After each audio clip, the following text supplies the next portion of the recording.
All right, I see you. Can you hear me? I can. Can you No, hear me? you got a thick accent there to me. Can you hear me all right? Yes, sir. Right, brilliant. Oh, just let me get So you're, Sorry?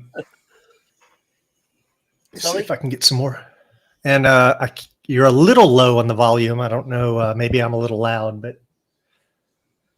So what do I call you, sir? I didn't know if I should use your name on the air. Yeah, you can. Stewart. My name's Stewart. I take it I refer to you as Bobby. Bobby. Yeah. Yeah, I had a little trouble getting in there. He knocked me back, and but I'm in. Right. So what country are you in, if you don't mind? I'm in the UK. Okay, what part? Now, by saying anything you don't want to answer, don't answer. I'm just assuming you're okay with, and feel free to ask me. I'm just curious. No, anything goes. You can ask me anything you like. All right, what part of the UK are you in? What part of the UK are you in? I'm in the northeast. Do you know the UK well? I've been to London. That's it. Right, that's right down south. Yeah. No, I'm more up northeast, just off the borders of Scotland. So I'm pretty much just within the UK.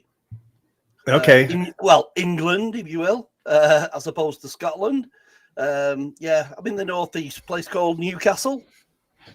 Okay. Newcastle upon Tyne.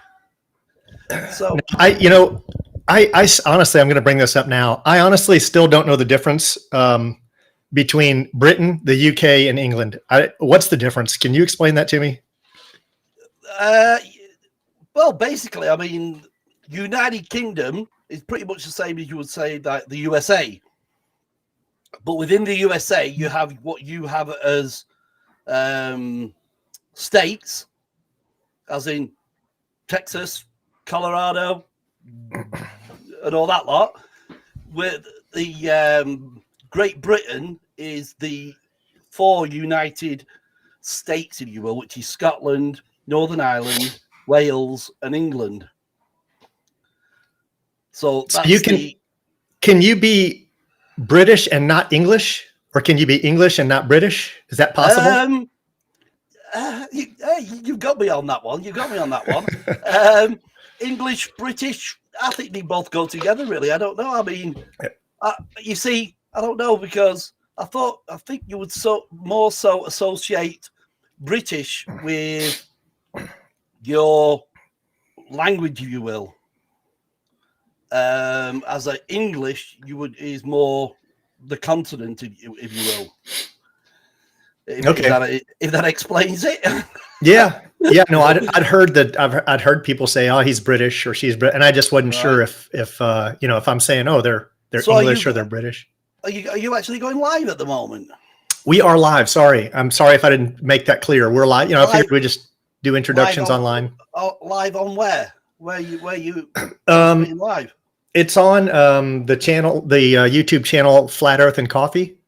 Oh, all right. Because I thought there's nothing to say that you've gone live on there. I can send you the link. Someone's watching there. Let me see. Right. Sorry. It's just that I was ready. So in case somebody's in there chatting, I just wanted to keep an eye on the chat or if anything was going on in there. But I haven't got you as going live.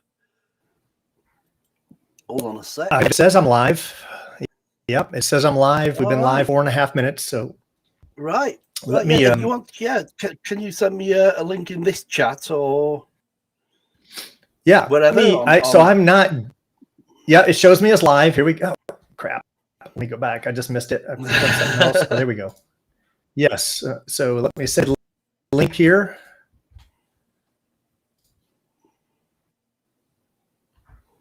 Right. I don't know if can you see that? Did I send that link to you or no? Yep, I've got the link. I've got it. Copy link address, and I'm just going to put it into there.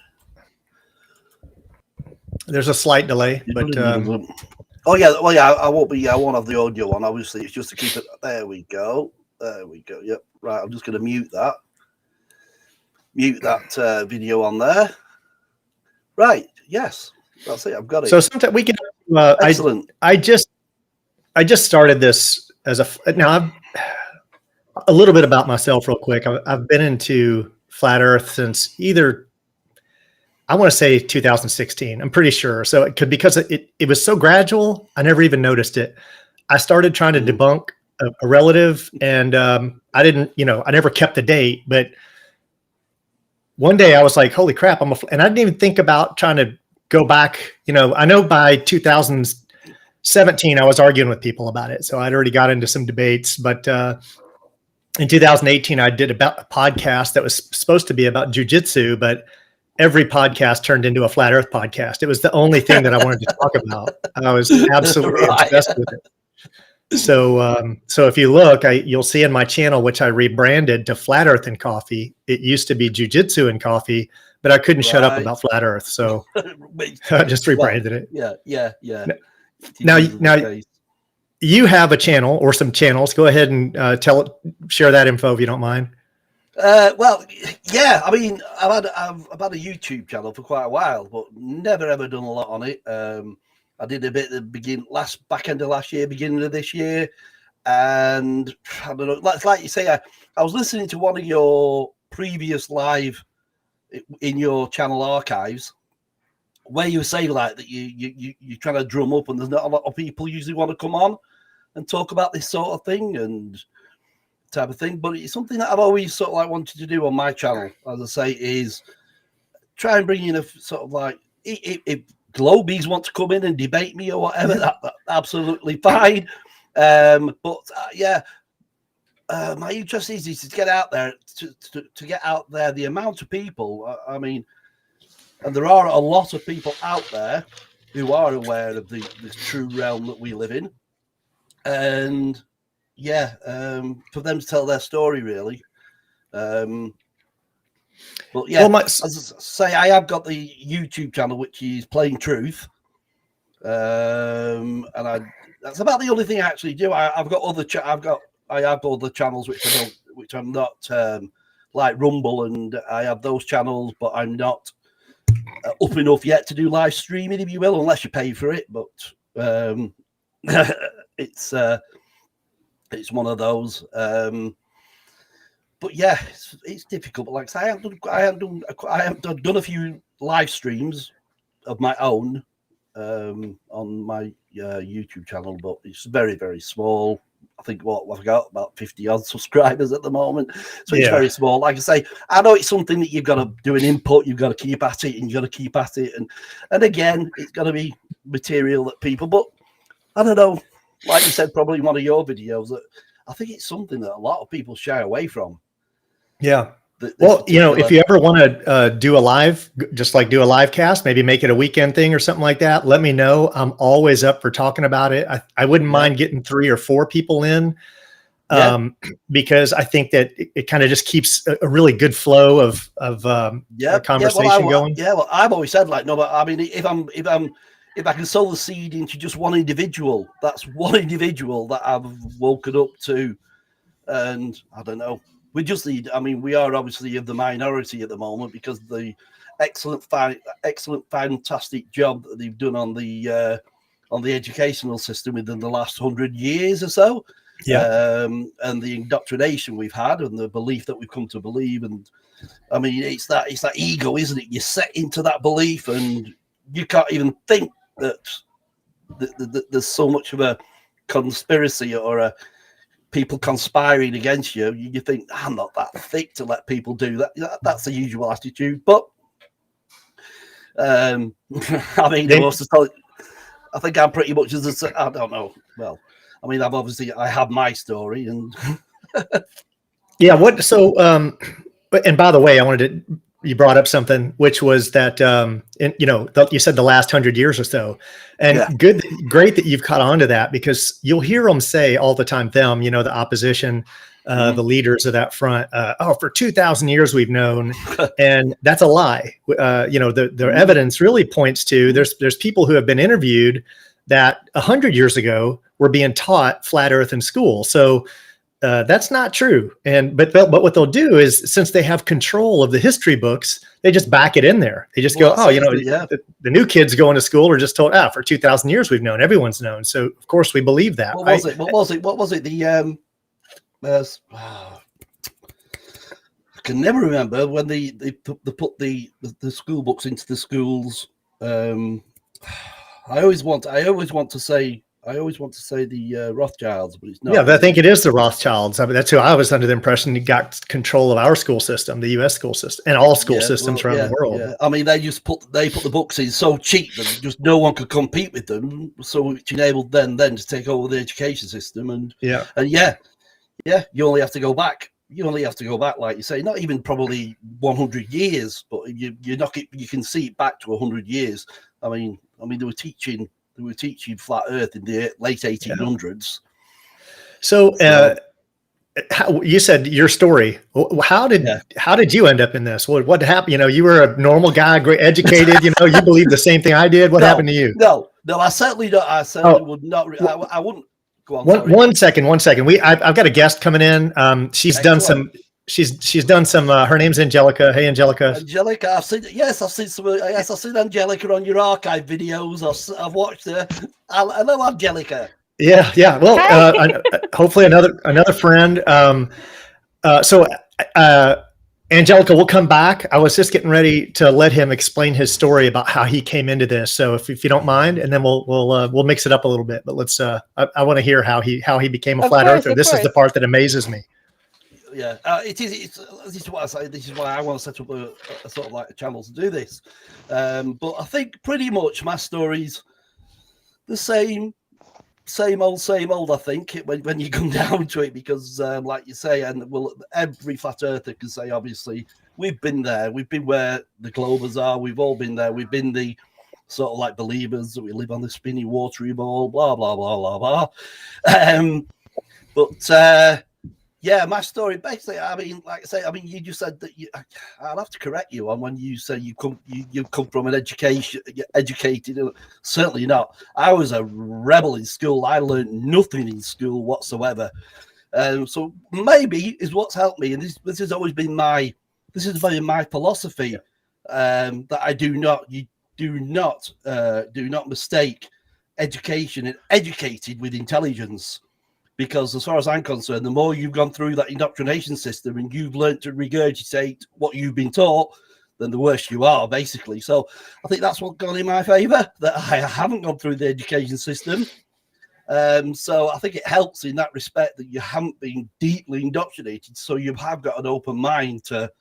but I've got to go back about 10, 15, maybe 20 years when I was waking up to the usual that everybody wakes up to, the usual conspiracies, or the so-called at them times you were definitely deepened into the sort of like tinfoiled hat wearing conspiracies, which is the usual sort of like, I mean, like I say, that's going to be, but I never thought of, I mean, obviously flat earth was there, and yes, I would never deeply look into it, and I would probably associate the flat earthers because I had it always in my head, if I'm going back years, of this flat pancake amongst a load of planets within a heliocentric system. So once you got that image in your head, that's just stupid.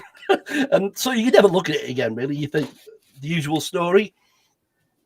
And then obviously years go by. As I say, I've always been looking into the deep state and how the control system works, how banking system works. So I've always been looking into the how we've been hijacked, so that's been going on for years now. But flat earth didn't come to me really until 2017, I would say, when I really started looking into it. And that's when I came across Dave Wise, which is the one person who I can attribute to my turnaround. I mean, there's a lot now that I watch and everything, but Dave Wise was probably the first one that simplified it for me, you know what I mean? Yeah. I still love to watch his videos. I always watch his videos. I do. To a certain extent, I think he could probably, I don't know, change it up a bit. But I mean, I do when he does talk to people, when he talks to Globies that are sort of like persistent that we're still on this watery ball. Those videos I love of his when he's got to fight it. But usually when he does the usual sort of like when people are on board or they're halfway there or sort of like, and he does his presentations, yeah, great. But yeah, so my story basically is from about 2017, and that's when I started deeply looking into it myself. And it's not until you do that and have an open mind to it and realize the simplicity of a flat plane and how things work on a flat plane. And you realize that we're not on this watery spinning ball in a heliocentric where, like, we're told Antarctica is a continent to the bottom of a ball. It's so the simplicity of it to be in the Arctic basin, sort of like to speak, with the surrounding wall, if you will, or plateau. So yeah, I went on a bit there, but yeah, that was my story really. So 2017 is when I really started waking up to it and deeply looking into it myself. Which, at this moment, like even friends and family, and I've lost a lot over this. Yeah, me too. Yeah, I mean, yeah, just trying to get over it. It's just trying to get over the simplicity of it, and when you do deeply look. Yeah. Now I'm just curious. I haven't. Angelica's joined us. But Angelica, if you have any questions, it's okay. Just go ahead and chime in if you have a question. And but something I never asked you, Angelica, I'm curious. Yeah. Have you lost friends over this? Well, no, I have not. Is my audio okay? By the way, I know it's kind of dark in here. Okay. Yeah, you're understandable. Yeah. Okay, because remember, I'm on the dark side of a mountainside on a cabin type of thing. I thought you were about to say you're on the dark side of the moon then. It's almost because both places no one has ever been. So it's really similar. Right, yeah. I'm going to say no, I haven't lost friends. With this caveat is I've outgrown people. I haven't lost anyone. I believe that was, in that descriptor of friend, because whatever I'm going to say pseudo friendship that we had, or I assume to have had, it didn't, perhaps the pun, it didn't hold water. So when a simple litmus test of conversation of water and gravity and all those things, if our friendship couldn't even pass by that, I'm going to say no, I didn't lose any because I didn't have them in the first place. I'm going to say acquaintances. Yes, I've lost many acquaintances, but I think everyone that I thought was on the same page, I've outgrown, and they're free to stay in their shallow soil if they want, but anyone with roots deeper, only a few have stayed the course, I would say. I've gained a lot that I would have never considered. That's better. I would rather gain those real friends, those open-minded people. And I think there's an awakening everyone, the hardest question to ask, and I hate that the two come together, and I'm sure you run into this too, is the first question you get is, why does it matter?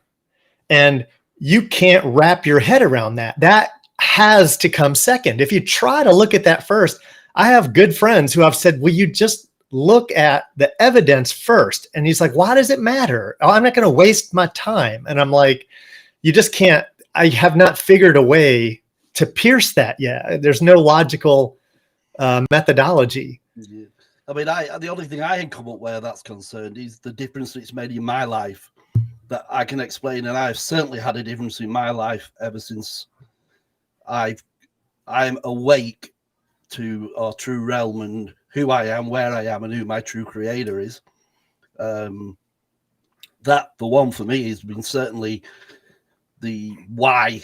Why does it make a difference? Like I say, It's not whether it's flat or round, it's the lie and what it truly is. Were you atheist before this? I've got to say pretty much yes. Yeah. As was I. Yeah, and I think, I mean, unless you're born into a, I don't know, I get the feeling that unless you're really born into a Christian family, and that is what you've been brought up to believe, that I think now I would say, I don't know, 8 cases out of 10, you are an atheist, and you don't regard the Bible as anything. Because, for years I would always say, oh, the Bible was written in the times when they probably hadn't had anything better else to do. I mean, no internet, no phones to go on. Well, what did they have to do? Oh, we'll write a book. But that was always my...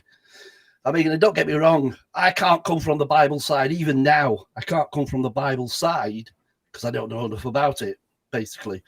But if it's biblical to say that there is a creator and what we reside in is an intelligently created creation, then you can't, there's no denying of a creator.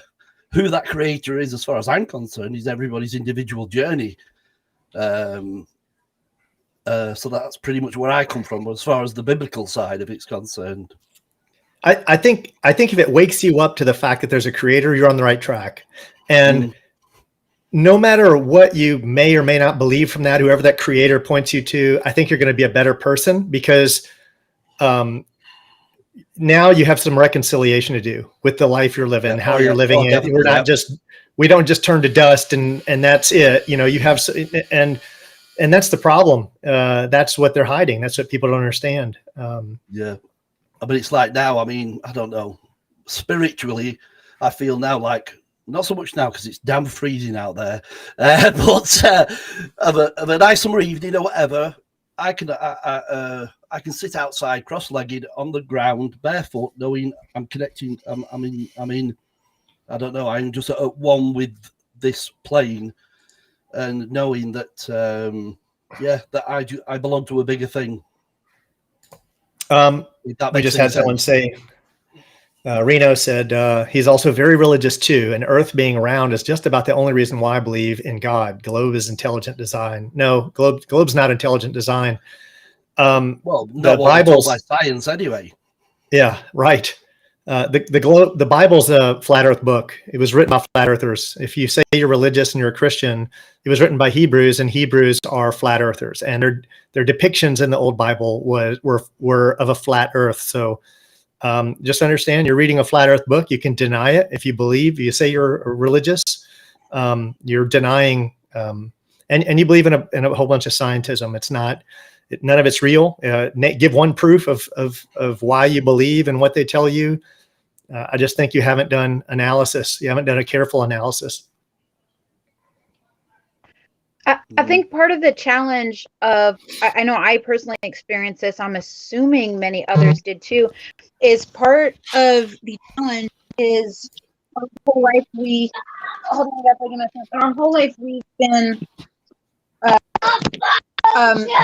moved by the vastness of a universe and stars and a globe Earth.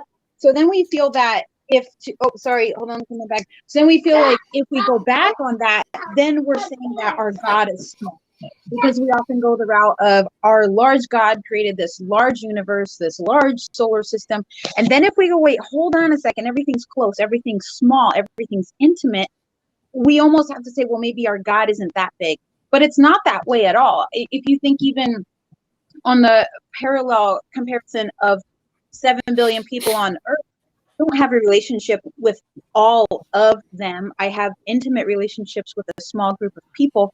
And that is a condensed version of a more intimate love. And I think that that's part of the hard part of people that I believe the Bible, I believe my God created all this stuff, but they can't let go of the idea that has no intimacy to it. So they equate almost like a relinquishing of my God isn't that big anymore. If they say neither is what's outside. Now we don't know everything that's outside of the dome. I mean, we have a good picture of it, but it's not all inclusive. We just have a good idea of the water that's above, and the tail of his coater just happened to be the same colors as the northern lights and all these things, and we have a description of posts that are above, but we don't, so since we don't know what's out there, we just assume that it's either small world, small God, or large world,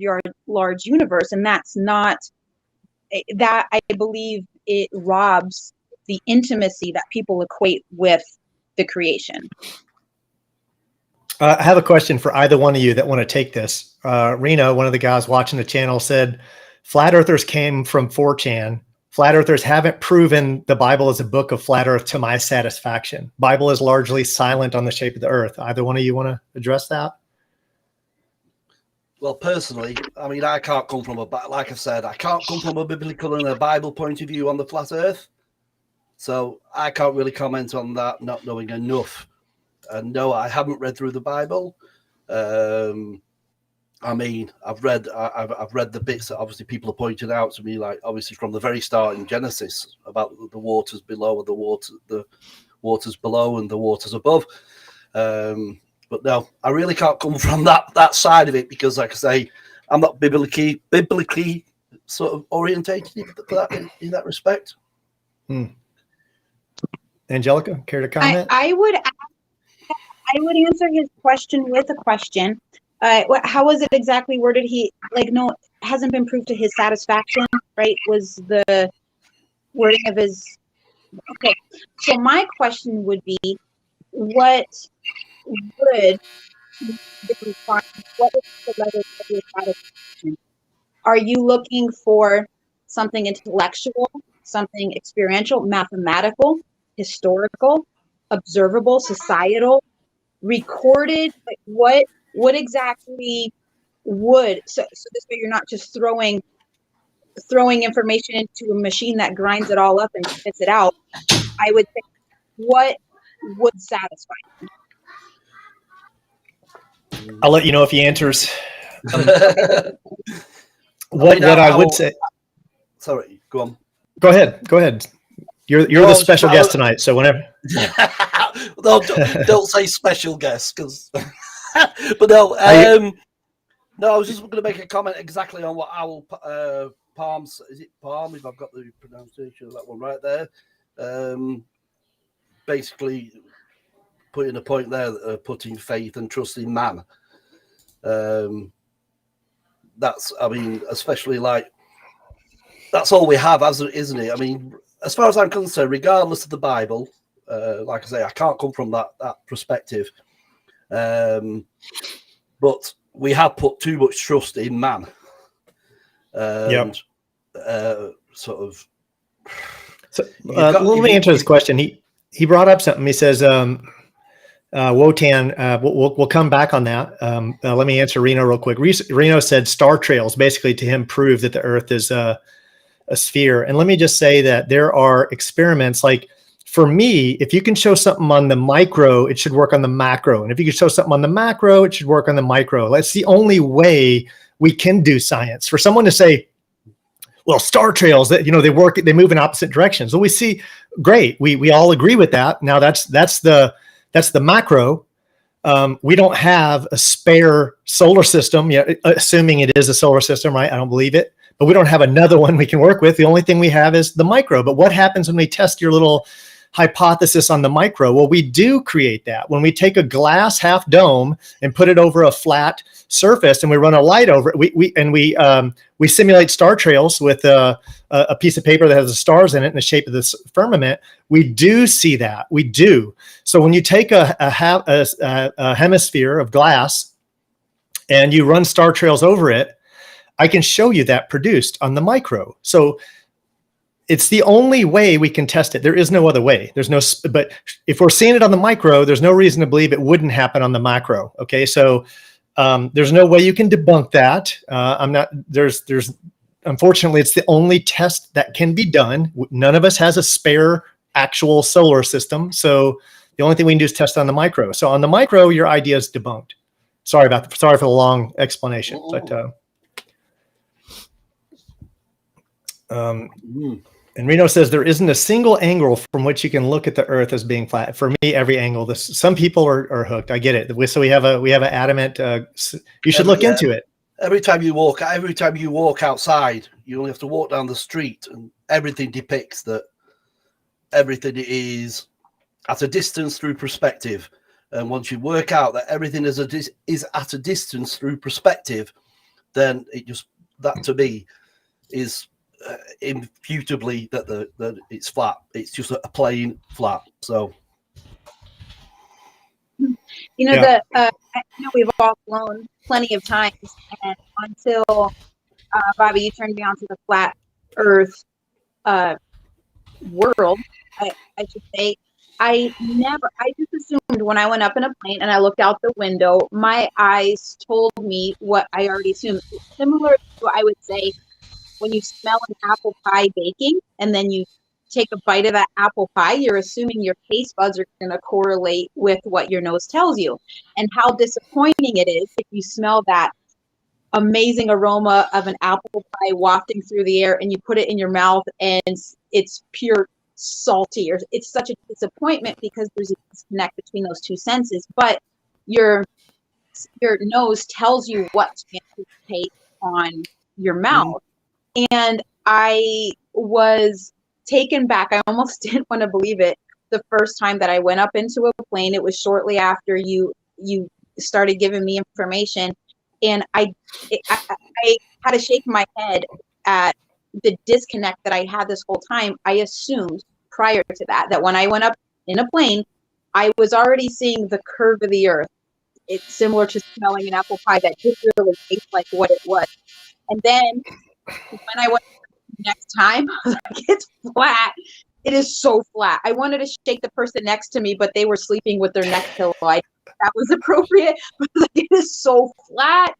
How did I not know that the whole time? And it's similar to, you pinch your nose and eat something that this way you can actually have the smell disassociated. And then once you can disconnect those two sensories, if he's saying that, or whoever's saying that the angles don't prove the flatness, I think you have to take a step back and take out the expectation of what your eyes should be seeing, because it's not what they're really seeing. One of the best, since we got some people questioning on, one of the best experiments I'd seen, and have either of you seen, do you visit Taboo Conspiracy at all? It used to be 1, then it became 2, then it became 3 because they keep deleting his channels. But Ben with Taboo Conspiracy, for me, he's one of the best at doing experiments. Probably, in my opinion, the best. He does really good, documented from many different camera angles, and shows exactly how he does his stuff. But I had came up with an idea, and guys, I'll share your comments in a minute. I'm seeing those, but let me share this.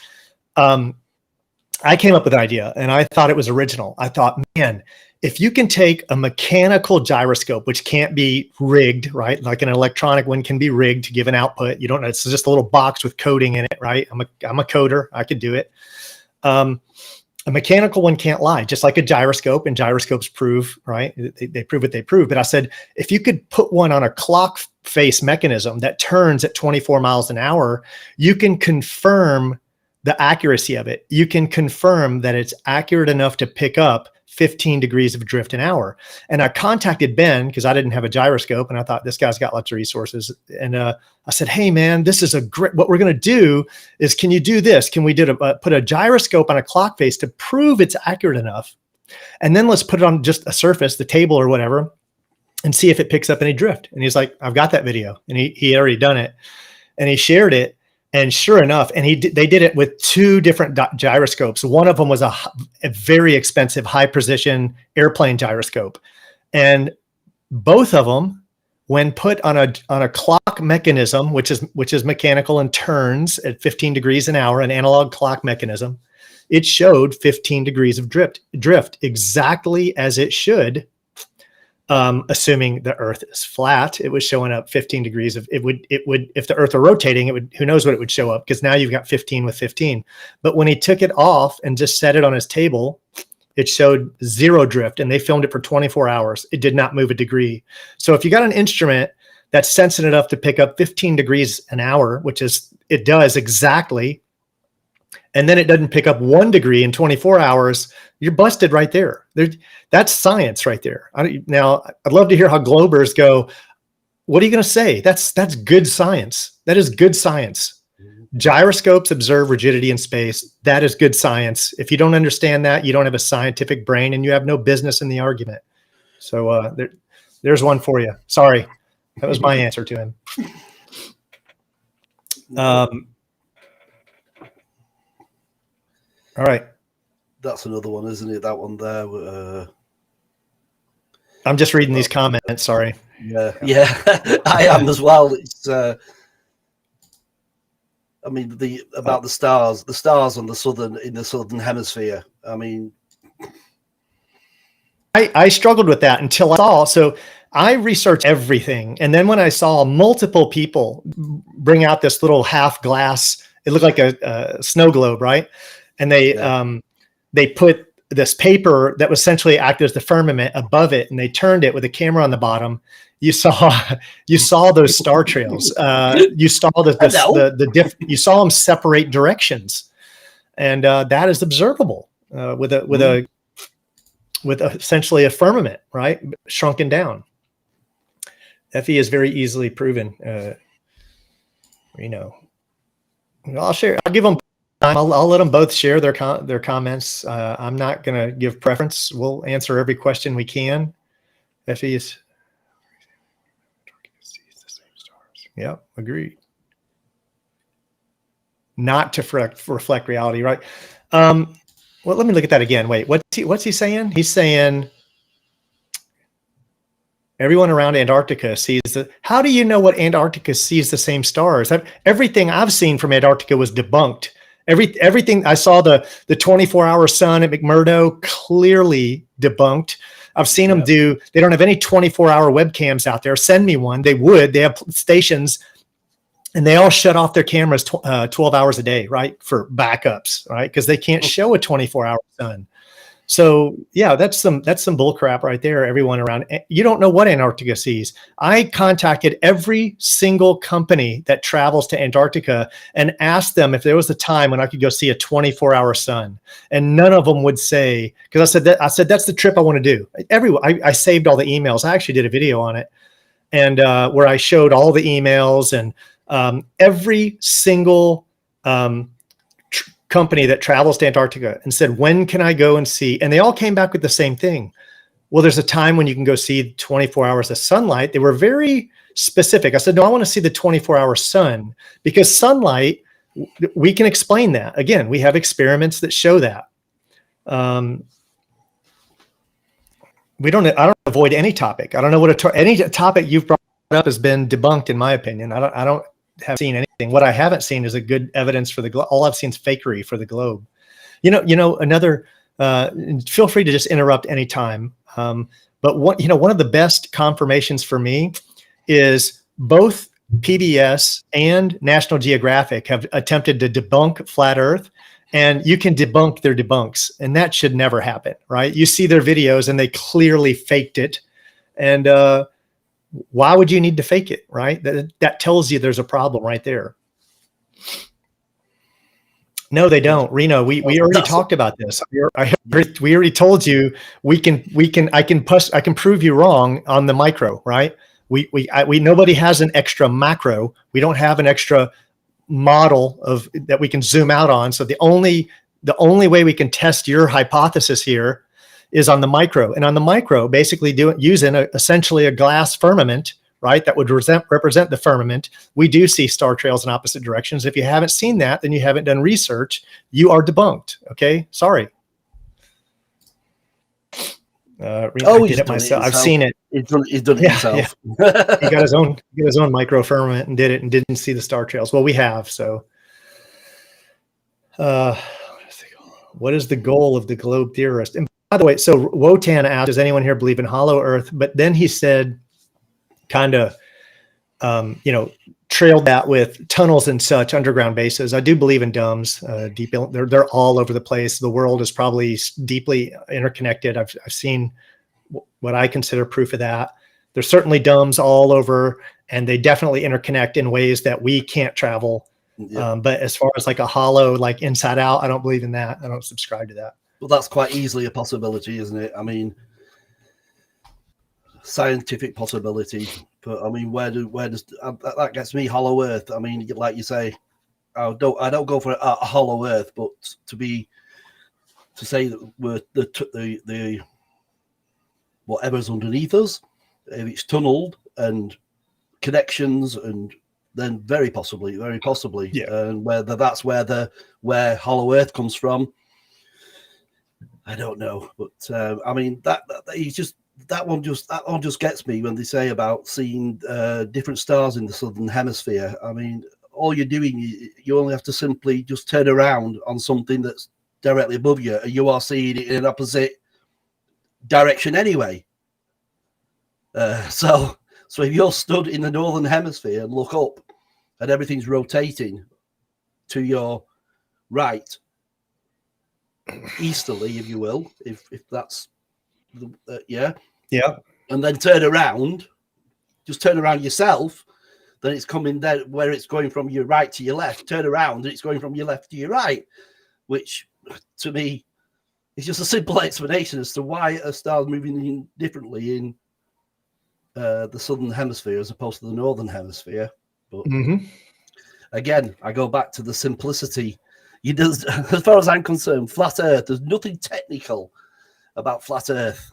The simplicity of it is, I don't know, it's just mind-boggling that people can't see it.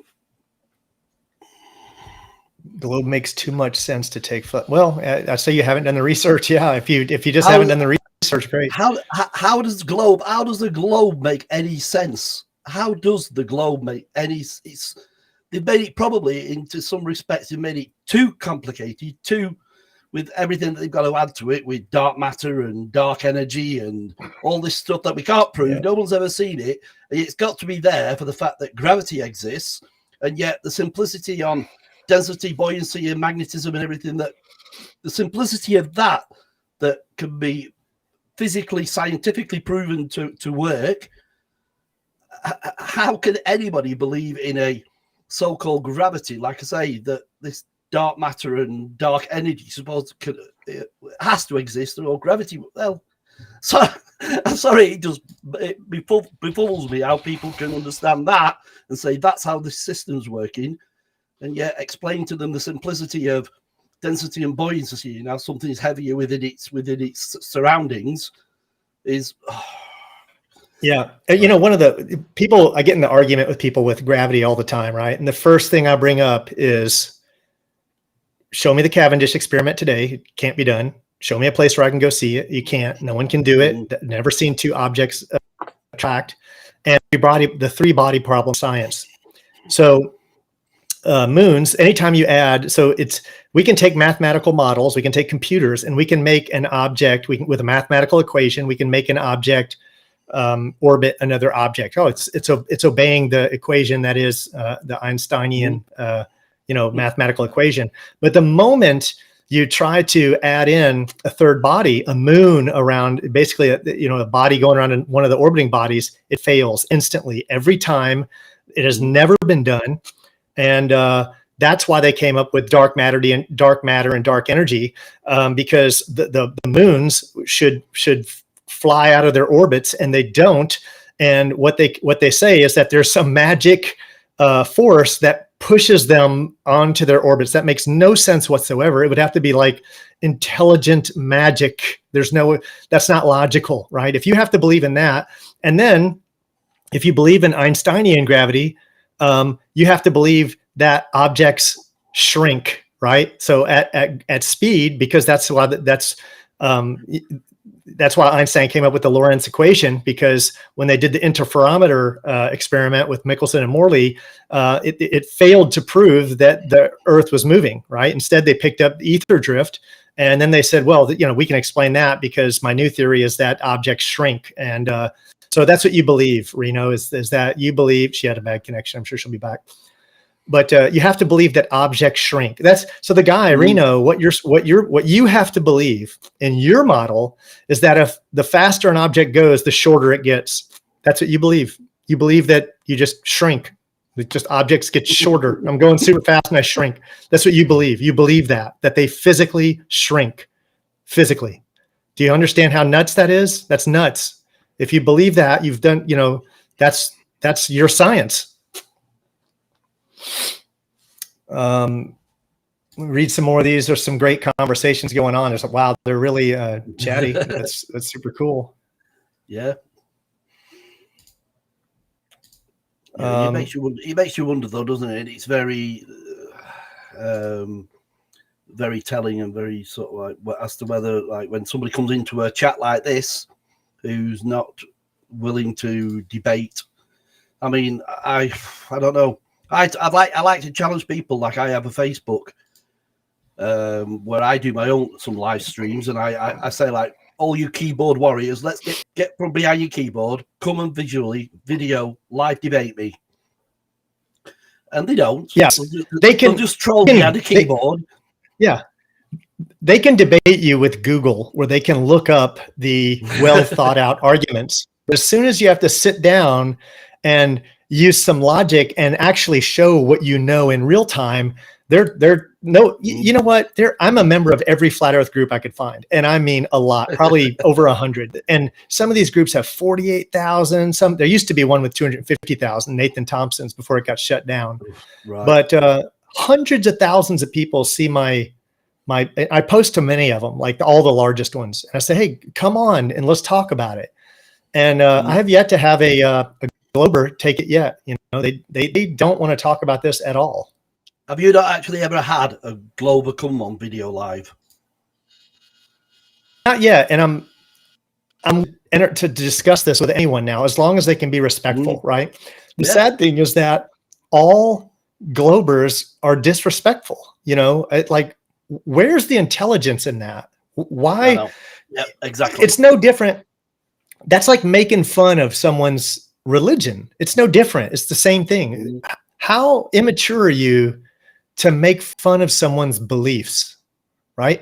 And if we're willing to talk about it, come on and talk about it. Let's just have a conversation, defend your side. What kills me is that, you know, thousands of years ago, the smartest people who went down in history as being the smartest people used to get together and debate cosmology, right? They used to say, oh, well, I think it's round for this reason. That's what great people in my mind should do today. I think great people should sit down, but they've been brainwashed by small-minded people like Bill Nye and Neil deGrasse Tyson, who are have an agenda, and they say, you don't talk to them, you don't entertain them, mic drop, gravity, bitch, and just that's it, right? Walk away, right? Because there's some hold up. Let's see what he's saying. That's what I mean, like you say, 90%, well, I'd say more than 90% of, a lot of probably live feeds that you do see between a Glober and a flat. Well, I like to class myself now as a globe denier. I mean, whether it's a label or not, but the label flat earther is, I don't know. It's just something where I've gone away from. I like to call myself a globe denier. Yeah. I mean, I like probably yourself, I don't know, but like a lot of flat earthers will say, we don't know everything. We don't know how this whole structure is created. And we're quite willing to say that we don't know. But what we do know probably is a hell of a lot more about the heliocentric model than most heliocentricists that are defending it. And the fact that when you do go deeply into the heliocentric model as to how it's supposed to sort of like work, if you will, and the more you go deeply into it, the more you deny it. You deny it even exists because it's just so pathetic. And yet, like I say, flat earthers or globe deniers probably know more about the heliocentric model than the ones that are trying to defend it. Yeah. I see that all the time, right? That like every time I sit down and talk with one, they don't know. They don't know how fast the Earth rockets through space. They don't know how fast it turns. They don't know the circumference of the Earth. They don't know they have no idea what the curvature, mathematical equation is. They don't have any equation. And if you give them one, if you tell them the one, they just laugh at it, right? You're like, no, it's been proven accurate by using every type of math, right? There's different types of math, Euclidean math, and I don't remember them all. There was a math channel where these mathematicians, and that's what their channel has millions of subscribers, and that's all they do is math. Well, they just decided to just a one-off video look at flat Earth or globe Earth math. They said, let's see what everyone says. Oh, this 8 inches per mile squared. Let's look at it. And they looked at it in every type of math, and they said this is incredibly accurate. It doesn't get inaccurate because the math the 8 inches per mile squared is a parabola, right? Which works great up until about 2,000 miles. Yeah. You don't worry. We're not measuring at 2,000 miles. That's when you get the drop off, though, isn't it? That's when you get the drop off of the curvature going below. Yeah. So obviously you haven't got the mass for that.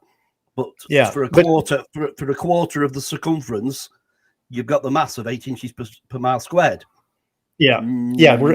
And everything we test with, it's all there. If they fail, right? Everything we expect to see fails. So, let's see. I'm loving reading the comments that are going on here. I put it on screen because they're some really good stuff.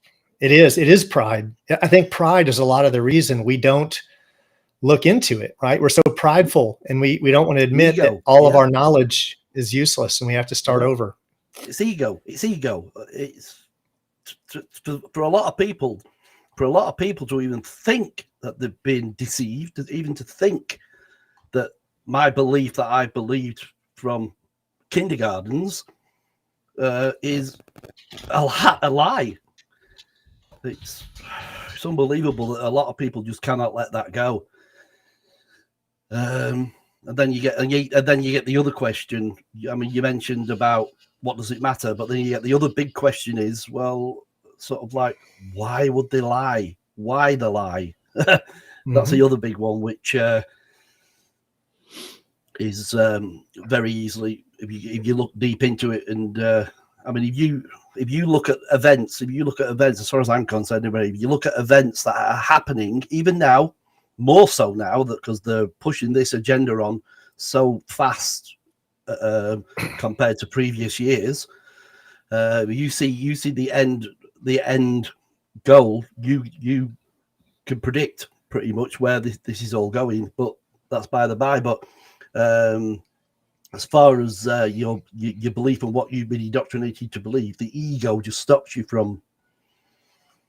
I don't know. I mean, personally, like I say, I haven't gone through the educational system into a sort of like, as far as I'm concerned, to an indoctrinated state where I haven't had a free mind to think outside the box and think, if you know what I mean. And I mean, in my own life, even my family, my son, I can see it there as well, where you see it that he never went through. He had an authority issue. He didn't like authority, so he was like a bit of a rumman at school and all this lot.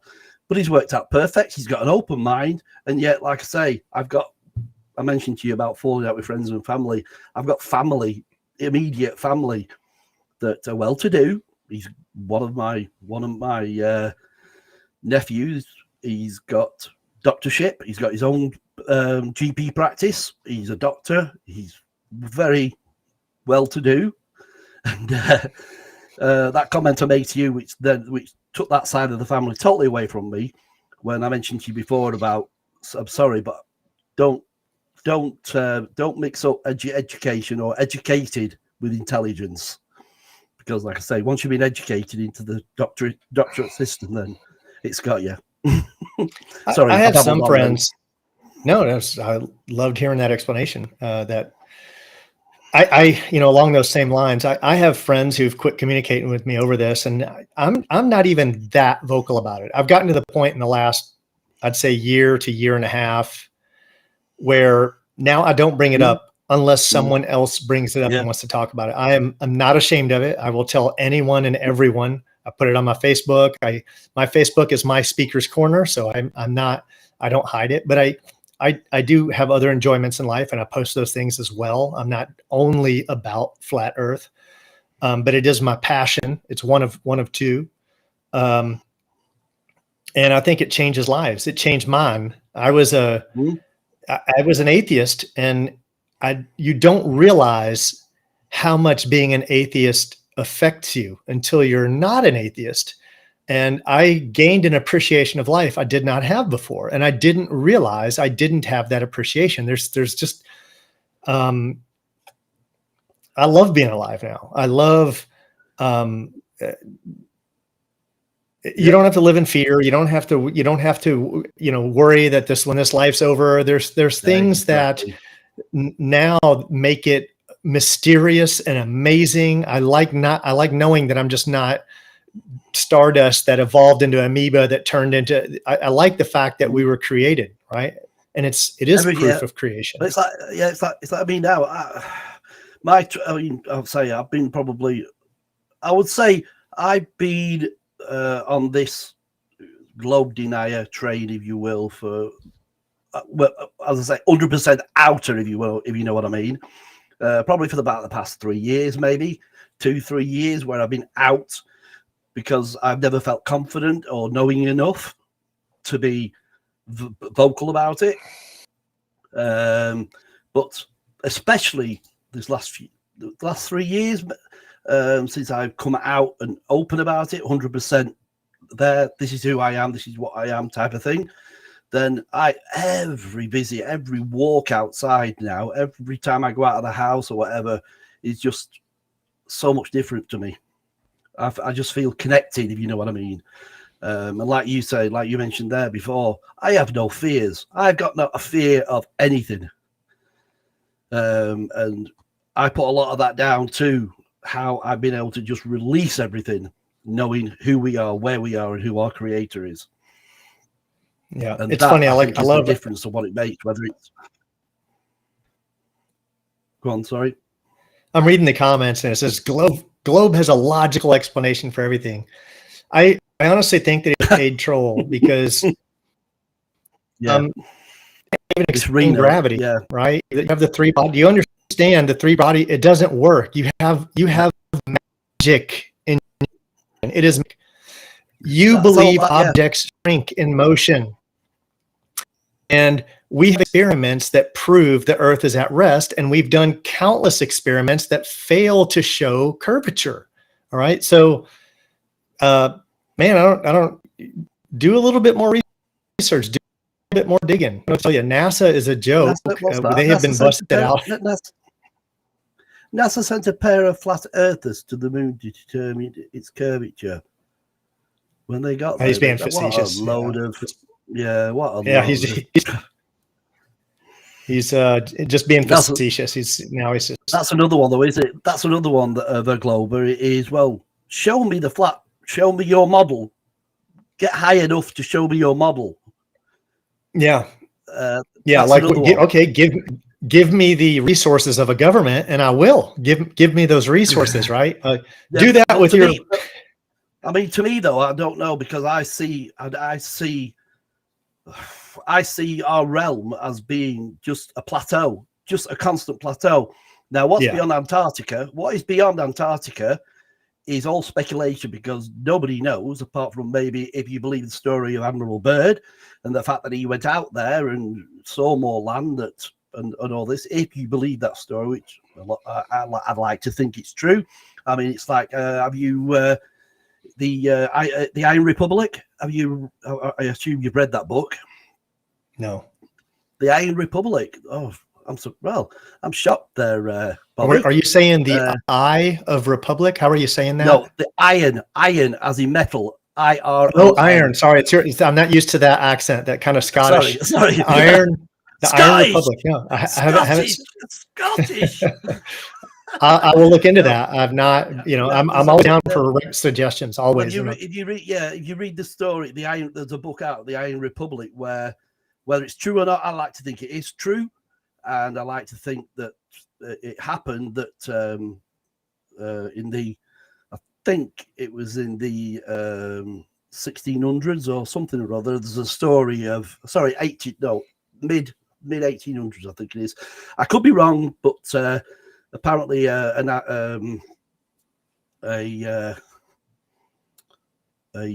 well-to-do, sort of like well-off guy, and he tells his story about going on beyond Antarctica and meeting up with people and all this lot, blah blah blah blah. But the fact that they were talking about that in the mid to 1800s is a good story. I like to think it's true. I don't know, but it's one worth reading.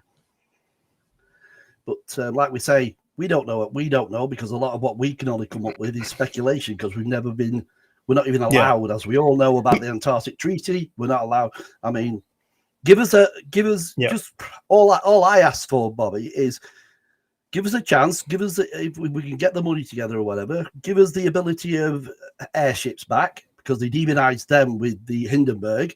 So we demonize them. Airships are not allowed no more, because what could you do with an airship? You could go quite far with an airship with solar power or sun power, or so they demonize that. But you give me an airship, just let me go. Just let me go. And if I'm wrong, I'll be the first one to come back and say, oh, there you go. No, I've just gone all the way around and I've ended up back at Antarctica.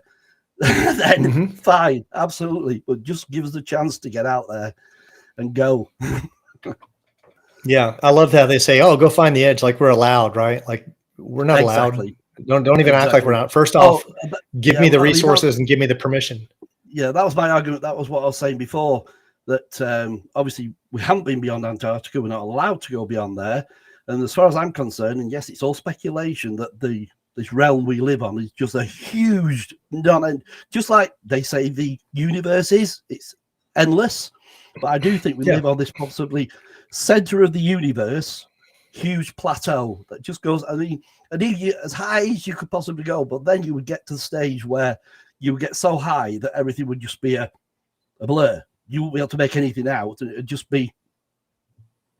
But can we go that high? And has anybody been that high beyond the firmament? Can you get that high? Yeah, give us the resources. We'll find out, right? We don't have the resources and we don't have the luxury, right? We don't have either of those two things. I think it's hilarious when they bring that up. There is a really good video by Ben at Taboo Conspiracy. It's called Taboo Conspiracy 3, I think it is still currently, but it's called Antarctica is Closed. And he goes into all the proof that you can't go there. That's Ben. That's Taboo Conspiracy. So you've seen the video. That's one of his. I've got that. Yeah, he does great. He did that research. Ben did, and you can see he should. You even if you could go there, you can't throw away your trash. You can't bring gasoline. You can't. It's like, what are you going to do? You can go like 50 miles at best. You got to. It's impossible. You can't take. It's absolutely crazy, and you got to get approval from your government, and it's impossible. But they won't. They're not knowledgeable of that. Also, why would that treaty exist, right? Like, what's with Antarctica? Why can no one go there? One of the largest land masses in the world. Why does no one own it? It's the only land mass in the world that's owned. Yeah. I mean, there's probably, like I say, there is probably resources out there that we could tap into. Admiral Byrd said, right? Yeah. Remember him said all the resources. He said there was just unthinkable resources there, right? He said the oil and minerals and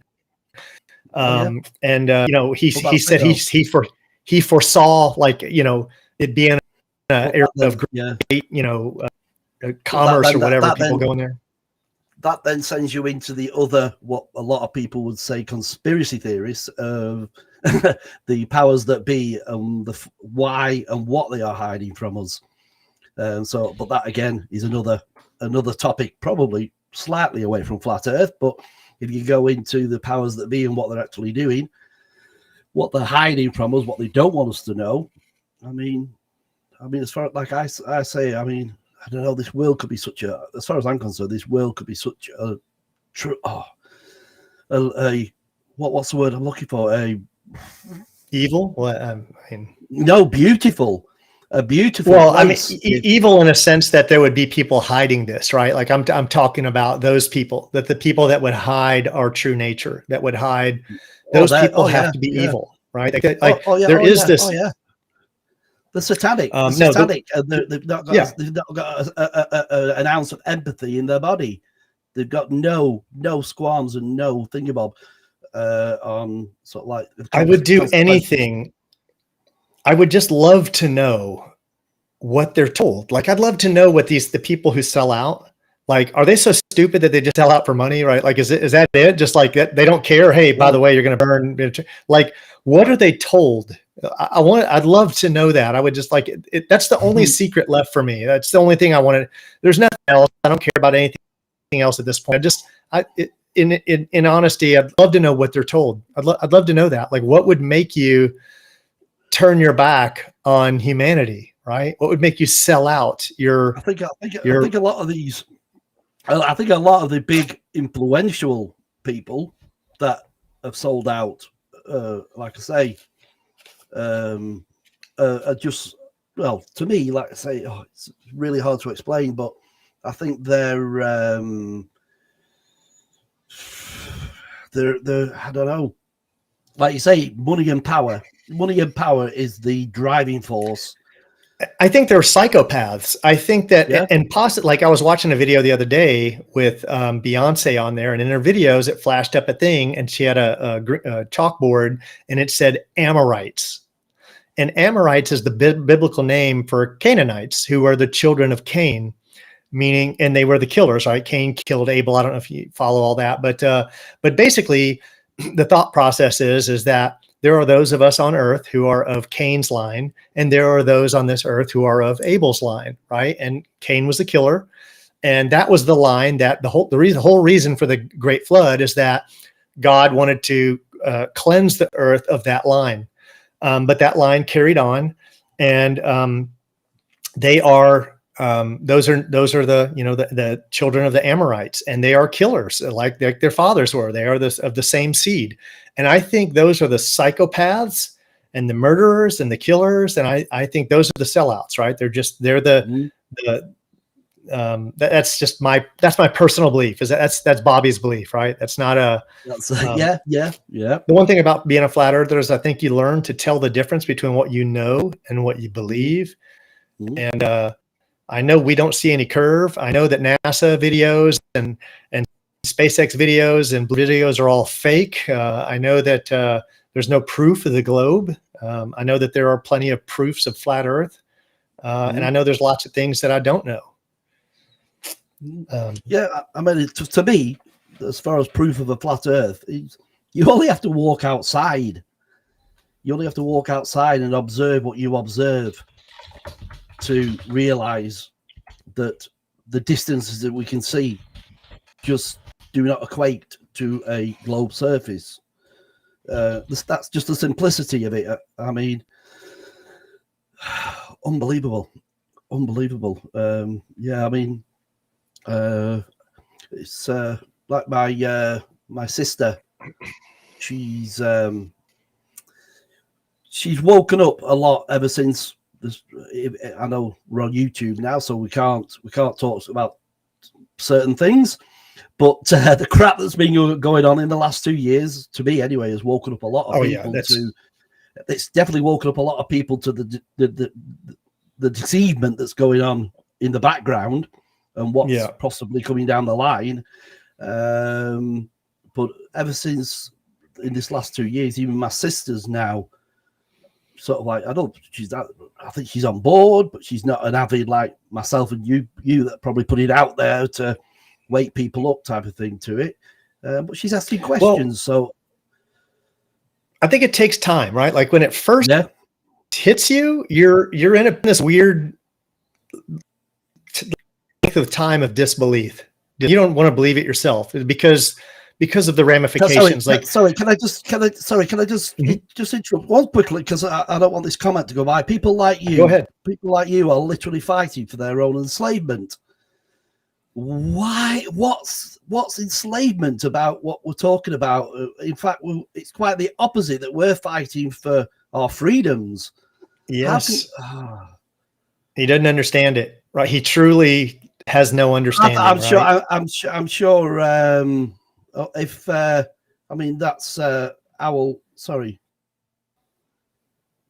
Oh right, sorry. Sorry. I've got the. I was. Oh, the yeah. wrong, Al was saying that to them. Right? He was saying, yeah, I agree. Sorry, I agree. Sorry, I apologize, Owl Palms. I got the wrong end Yeah. of the stick there because I looked at Areno and then I saw that comment and I just went straight to it. I apologize. I didn't read who wrote it. Yeah, my apologies there. But I mean, yeah, I'll agree with that. Then if he was talking to, yeah, they're just fighting. They're just fighting for their own. If they're going along with this agenda, they're just empowering them to be enslaved. But these globies are a freaking headache. Yeah. Al, I'm curious. Al Sam, I'm curious. Are you someone that I know? Like, there's people that obviously I know that have handles that I don't know the handle, or did you just come by the channel? If you know me, say, hey, Bobby, you know, we know each other or something. I started this channel. I never did a flat Earth channel per se. I had it used to be called Jiu-Jitsu and Coffee, and I talked, and again, I couldn't shut up about flat Earth. So I said, you know, let me just focus on flat Earth, because everyone that comes on about Jiu-Jitsu is like, I thought this was about Jiu-Jitsu. Yeah. But I mean, the thing is, though, the thing is as well. I mean, I have, since I've come into this particular sort of thinking, I've never had one boring moment.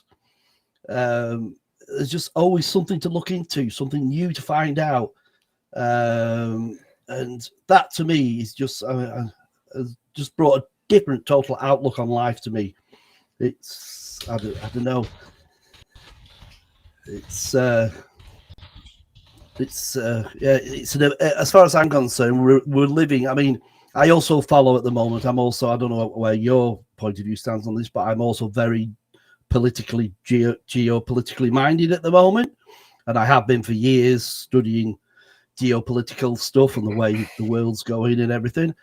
But the fact that I don't know, the fact that since I became into the globe denying sort of like position,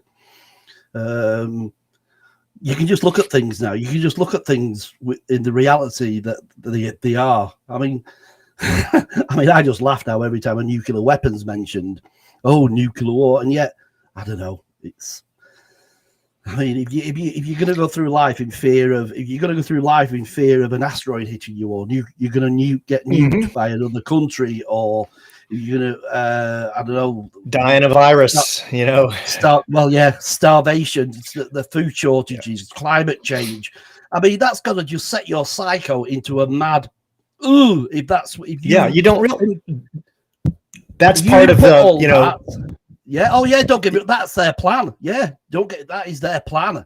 That's their plan to just keep you in fear. It's to have you in misery. To create a, you know, a high frequency, a bad vibration. Absolutely. Exactly. Yep. This is why I said as well. Ever since I've become awake, all negativity, as small as it is, you can have someone come in a miserable mood, and I'll say, if you're gonna be like that, you can just leave. You can leave, because I don't have negativity around me. Well, and here's when I posted this on several Facebook channels, and I said, hey, would anyone like to come on? I use another name. I use Bobby Dower, right? And my mother's name. That's my mother's maiden name. And her and my father aren't together today, but she's German, so that's a German last name, and I'm very proud to be half German. I mean, I'd be proud whatever that is. If it were Spanish, I'd be proud. It's not. I'm not pro, but I'm proud of who I am. Right, whatever that would be is what I would be proud of. Now, I'm not like. But at any rate, I started using that name on Facebook because I had an ex-girlfriend who was absolutely trying to destroy me. Right, I mean, it was the ex-wife actually. But she was literally seeking me out and trying to damage my persona. So I kind of started a new Facebook and went under a different name so she wouldn't find me. And but when I come on, I introduce every video. I say, hey, my name is Bobby Thompson. I don't hide the fact of who I am. But one of the guys made a comment on Facebook, says, yeah, so funny, you should bring up pen names, right? Like as if I'm operating under a pen name. And I'm like, well, you know, you have a great luxury. You and your mainstream belief, you can post that on Facebook all you want. But from another standpoint is that employers today. Unfortunately, I'm not wealthy. That I work and I have an employer, and if my employer does background checks, right? They search out your name on social media channels, and for that, I don't think they want people employed by them that are fringe, conspiracy theorists. I don't think they. I think that would go against me in a very bad way. So I don't have the luxury. But I do put myself out there. I presume you've got the app, what app? Flat Earth. I do, yeah. Dave Weiss is the Flat Earth Sun Moon Zodiac. Have you filled in your profile and everything on there on the friend finder? And I haven't opened the app in a while. It's probably been over a year, so I probably got that like 2 years ago, and I've got it's well updated since then. Where now you can fill in a full profile.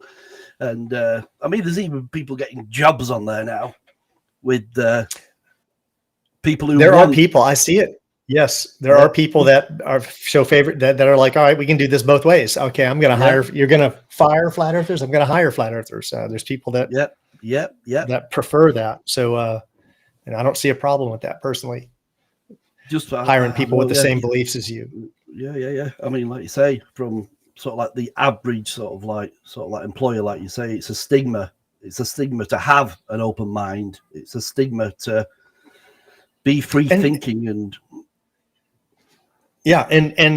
it really shouldn't matter, right? If that's your belief, does it draw a divide in people? If you're capable of doing the job that you're employed for, what does it matter what you're right? Go on, sorry. You can tell there's something wrong from the fact that what they haven't been able to stomp out yet is religion, right? They haven't been, those people in charge haven't quite, that's their goal, is to get the same stigma associated to Christianity and religions, all religions. They want to make it an atheist world. But as of today, you can be friends with an atheist and you can be a Christian. Even they're wildly different beliefs, but we can be friends, right? Like that never was an issue in the past. Yeah. But the flat Earth, globe Earth divide, all of a sudden now we can't be friends over that. You're a nut job, right? And what they don't realize is that there's really no proof for a globe. And if there was, they think they're so smart, but they never want to sit down and come on the show, talk about it. Yep. I know. And they don't have an open. Sorry, can I just interrupt you slightly? Yeah. I see obviously on the live stream, Angelica's back, but she's not in the stream. She's not in the restream. I don't see her. She hasn't joined. Did she say something on the live stream? Angelica. I don't see her. I'm just. I'll on Facebook and see if she's sent me. I don't. She has not messaged me. All right, I don't know whether it's me that I'm delayed on this, or hold on, I apologize. Let me refresh that. Sorry, it's probably just me. Sorry, just me. It was. She has a bad connection out there. I don't think she uses her cell phone. I wish she had a better connection. I love having her on. She's really fun. There's a story I share of how we met. When I met her, I was fighting one of her teammates in MMA, and I almost died in the ring. It was like a long story, but she ended up praying over me when I was an atheist. And I was like, any other time I would have been like, get away from me. But I think I was so close to death. She was praying. I was like, this feels really good. We ended up being friends after that. So, but it's a funny story because I was watching one of your videos and you were talking about how you and her met. So yeah, I heard the story then. Hard not to be redundant. When you have But so have you crossed over very many people, so to speak? Have you had sat down and like opened someone's eyes to it? Like that's a hard thing to do. It is. I mean, No, I haven't. No, I can't say that I've ever sort of like turned anybody, if you will, to say, to sort of like definitively say, right, yeah, I'm a flat earther. Yeah, the Earth's flat. I've certainly sowed a lot of seeds, and I've got a lot of people thinking. I mean, I keep a little spreadsheet. I do. I have a sheet of people that I know who've admitted to me that they crossed over. I'm like, have you crossed over? Like, tell me honestly. And they're like, yeah, I have. And I'm like, great. They go in my spreadsheet. Like I actually, I say to them, I don't want you to be a flat earther. I don't want you to be sort of like thingy bob. Just look into the heliocentrism, look into that side of it. And once you realize that, I mean, you have to look into it. You deeply look into it, not just what Google put out or what you see on NASA or all this. I mean, you have to deeply look into the scientific sort of like theory of the heliocentrism and understand that that doesn't work. And then once you can come to the understanding that no, we can't live on a watery ball, then look at what could we live on, and then go that way, and then start looking at that side of it. And then, like I say, once you do look into that side, the simplicity of it, of the simplicity of the explanations of the flat realm that we live on is just undeniable. Like this dude Reno's killing me. He's just trolling, which I don't mind. I love it. You're here. You know, he's like, oh, only idiots would come here. Only you're here, buddy. You're here. I'm looking at you.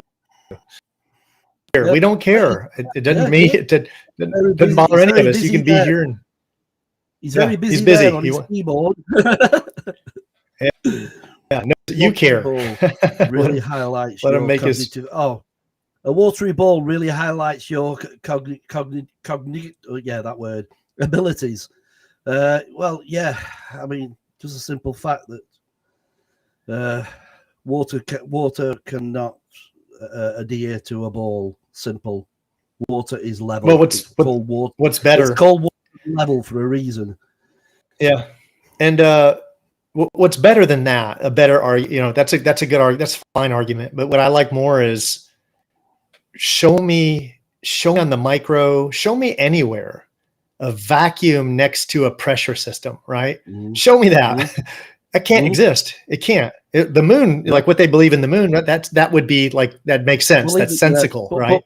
But even their argument, though, even their argument of, oh no, it gets thinner and thinner and thinner and thinner and thinner until it gets to nothing, and then there's nothing.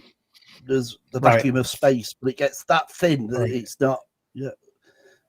And I don't think they understand how many torr the vacuum of space is. Like, this isn't this is the strongest vacuum in all of existence. It is a perfect vacuum. There is nothing in it, right? And it would suck the atmosphere right off the earth. Anyway, sentence structures matter. Sentence structure matters. Yeah, it does. It does, Reno. I'm sure you're super, super intelligent, and I haven't seen anything intelligent come out of you yet, but keep them coming. But that's usually a downside. If you are intelligent and you are educated, then that's probably a downside, because you truly prove that you've been through the indoctrination system, and you're now able to remember and regurgitate what the pseudoscience has taught you. They can't give you an original reason of why they believe in the globe, right? They can't. No, they can't. Gravity, moon landings, all these things are not provable, right? All the reasons they believe are not provable, but everything that they do believe in is debunkable, right? It is everything. At least provable that it can be faked, right? Like satellites. Oh, we got GPS. They always say, I bet it can GPS my coordinates. Yeah, that's great. We had LORAN long before the claim of satellites, and that was practically over the world and had accuracy back then to like 6 feet. And this was in like the 50s, right? And it was just kept getting better and better. The more triangulation you have, the more accurate it is. That makes way more sense. You know what doesn't make sense is, today, GPS is accurate to 6 inches, as long as you're in a place that has. Isn't that ironic? I travel the U.S. and there's so many areas where you don't have GPS, but they still think it comes from space, right? And you don't have it in the ocean as well, but they still think it comes from space. But it's so accurate that it can detect movement within 6 inches, meaning that these things would have to be so perfectly in their orbit in space, if they existed, that they wouldn't deviate from within 6 inches. They think like an orbit is like a steel disc where you stick something in there and it doesn't, like, what you have to believe in the globe is psychic. When you think back on it, right? And you think back on what you believed, you're like, holy cow, I am, I know. Yep. How did I not see it sooner? I say that to myself every day. I say that to myself every day. How the frig did I? But yeah, but like I say, I've got many people around me that are still indoctrinated to this. But yeah, I say to myself every day, how the hell did I even contemplate? But like I say, and people say, oh, but you're not willing to turn to the globe. But we've been there. We've been with the globe, and we debunked it to the state where things just don't work in a heliocentrism system of, like you say, a vacuum next to a void. I mean, it's impossible without a container. I don't know. Have you seen the documentary called The Principle? No, I can't say I have. All right, it's Robert Sungenis. I think it's Robert Sungenis. I think he's a PhD. Really, really sharp dude. Obviously, this guy's like hangs out with nothing but PhDs. He himself is very intelligent. He's not a flat earther, but he is a geocentrist, and he brings in multiple PhD scientists and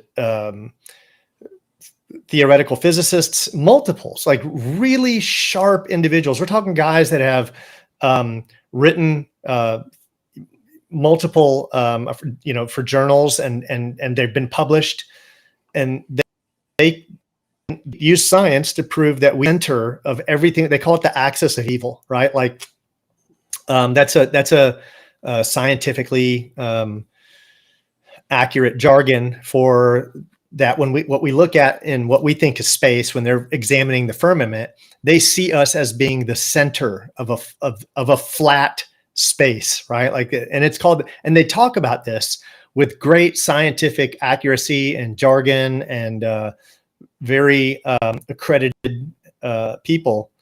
And it's just a great documentary to watch. It's well done. They spent a lot of money on it. They have some people in it. They have like what's his name? Michio Kaku. They have some really good, well-known people in it that admit the fact that we are the center of all that we know. And it disagrees with mainstream science. Michio Kaku credited with saying, right, I'm gonna. Is that a channel? Is that or? No, it's a documentary he did. You have to look up The Principle. It's called The Principle, and it is a must see if you're a. I'm gonna have to. I'm gonna have to take a note of that. The Principle.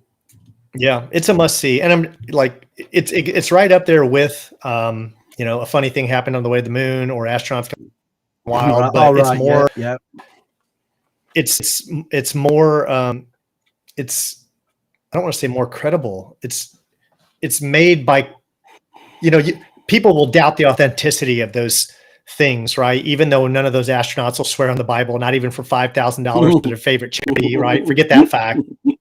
Forget the fact that they're on camera faking the Earth from space. Forget that fact. Let's just act like it never happened.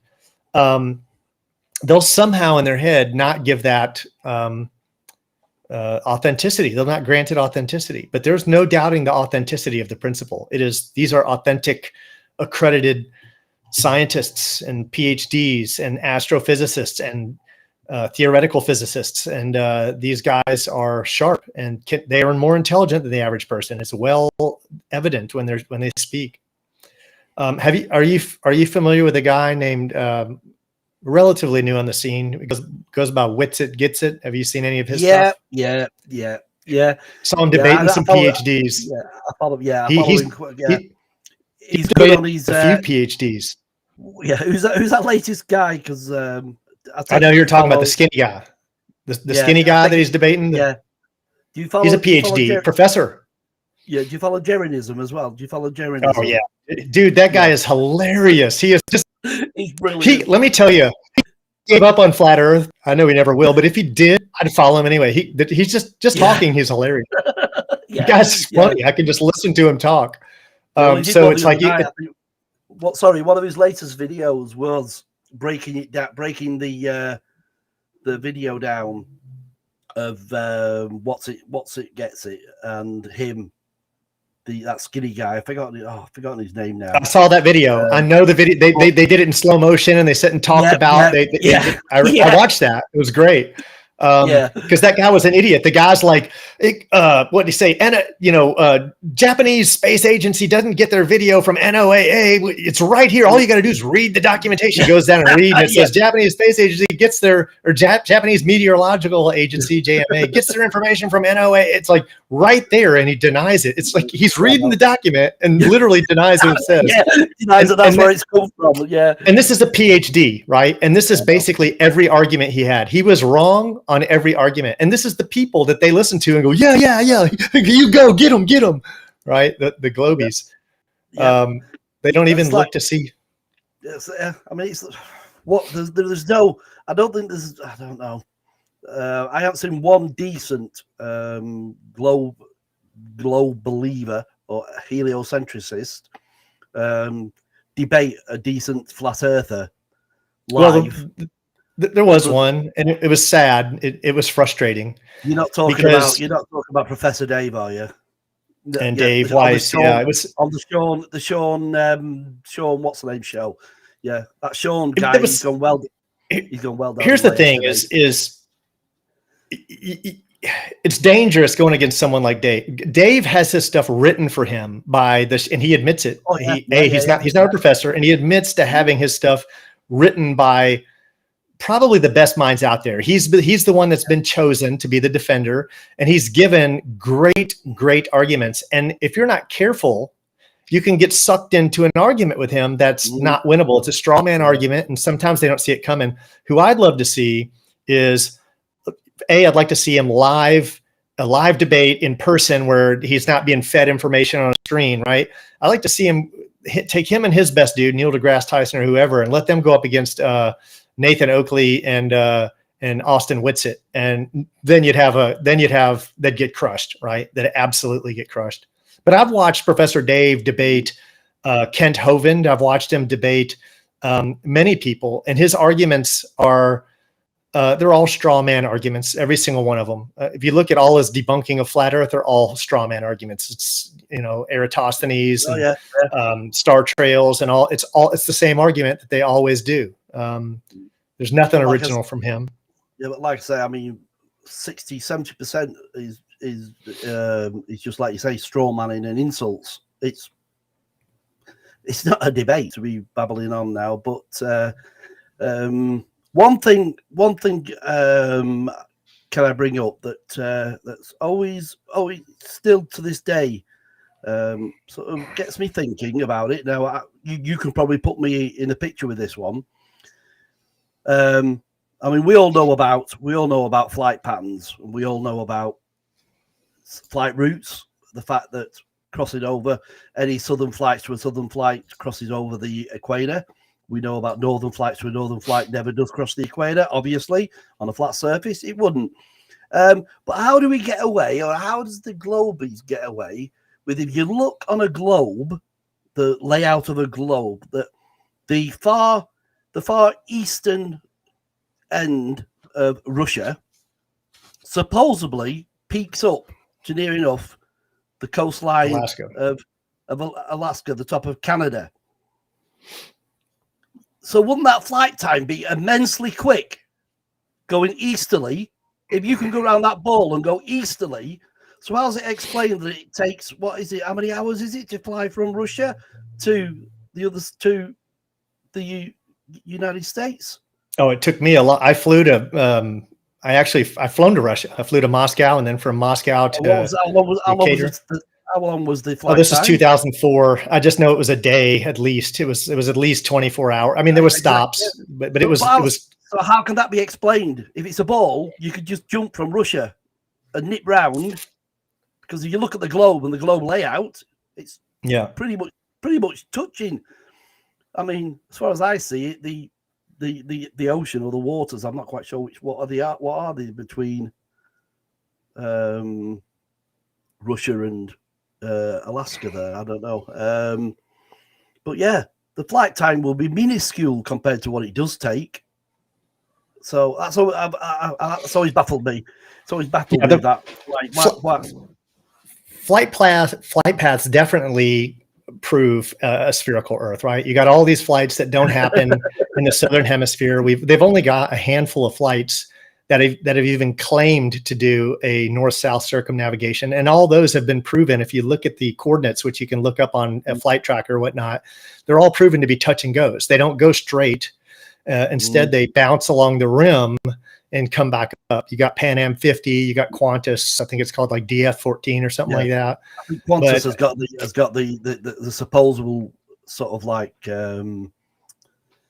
record, haven't they? They've got the flight record of doing it in one foul swoop. But they did, and they don't need the Qantas one. Didn't even claim to do a full mission. It just started in like South America and went to somewhere on the other side, supposedly. But again, I have the map and I have the coordinates, and you can see that they did nothing but skim along the rim of Antarctica. And then there's one other guy, Sir Ranulph Fiennes, who's English, and he claimed to have did a polar circumnavigation. But it's always a touch and go. They always claim to go and turn around, right? They never go straight and come out the other side. And that's what people don't understand, that they're here you only have like 4 claimed circumpolar navigations, and those are easily debunkable. And we should have flights going in that direction all the time. There's multiple flights significantly faster and cheaper. Was it Cook or somebody other who supposedly was the first one to sailed and circumnavigated, and it took him 60,000 miles to do it, and exactly, or something stupid like that, which is a perfect alignment right around the edge of Antarctica. Exactly what we'd expect to log, right? He logged exactly. Did you ever watch a video about man? Hold on, his name's gonna come to me. He's Norwegian. Drove a ship called Berserk. Right, no.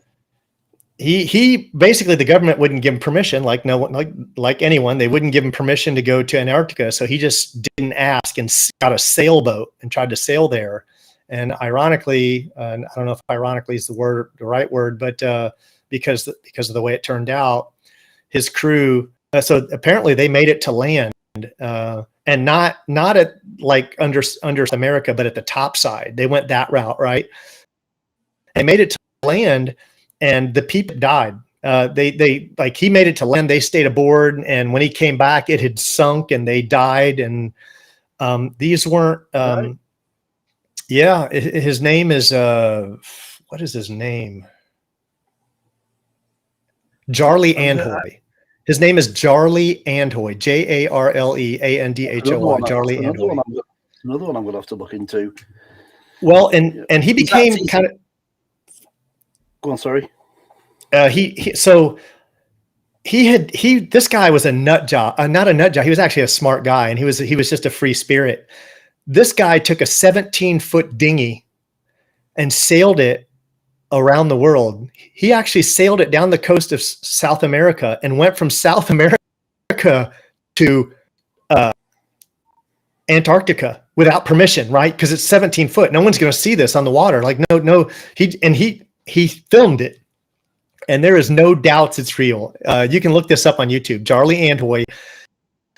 He had footage of him. Now, granted, he reached that same peak that anyone else would go to, that same peninsula, but this guy did it without permission. And when he got there, he took one guy with him. He just picked up some dude in South America that he did not know, And this guy's like, yeah, I'll go, and has no idea that they're getting ready to go out and see the roughest seas that you can imagine and icebergs. And they almost died multiple times. And it's all on camera. This guy, it is, no matter what you believe, watch it. It is absolutely amazing. Yeah. Let's have look that one up. Certainly look that one up. What was his name? It was Charlie Andhoy. Mm-hmm.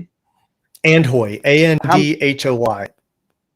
HOY, right? Yeah, right. Yep. I mean, like, what gets me as well is if we're so stupid and we're so sort of lunatic thinking that we live on a flat plane.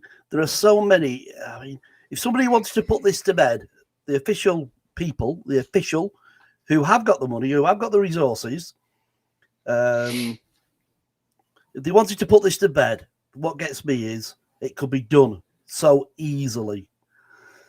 It could be done so easily. Just put it to bed once and for all. If you know what I mean, it's like one of them. What Dave Wise points out that if Antarctica is this continent at the bottom of a ball, mm-hmm. why don't they just put it to bed and say, right, well, we'll put a plane on either we'll get two planes, one will fly, I don't know what, 500,000 feet from the ground with the shoreline of Antarctica in sight. One goes left, one goes right. We keep Antarctica, the shoreline of Antarctica in sight. Those two planes, 13,000 miles later, 7 hours, 8 hours, whatever, should meet up round the other side.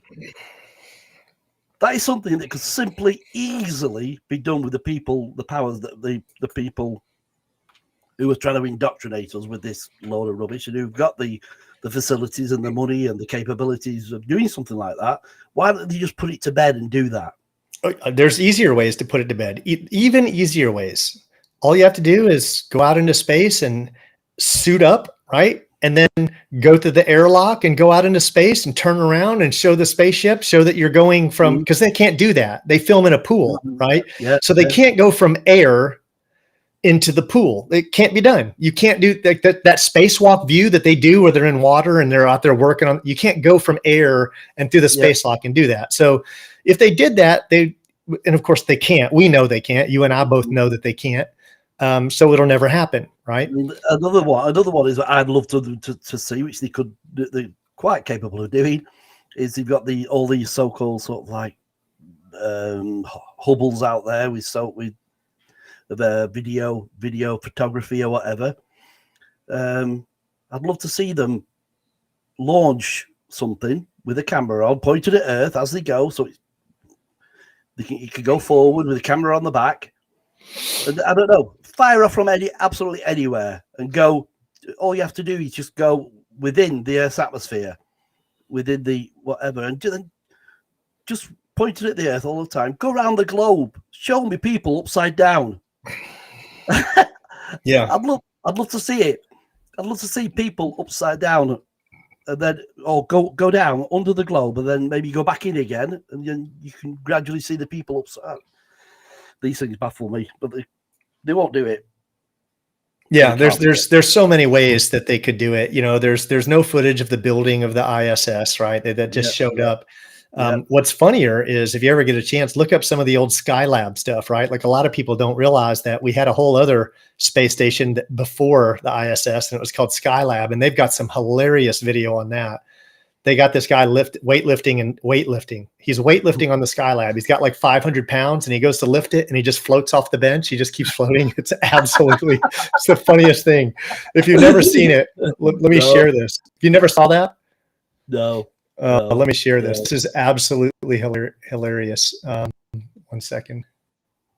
What screen am I going to share?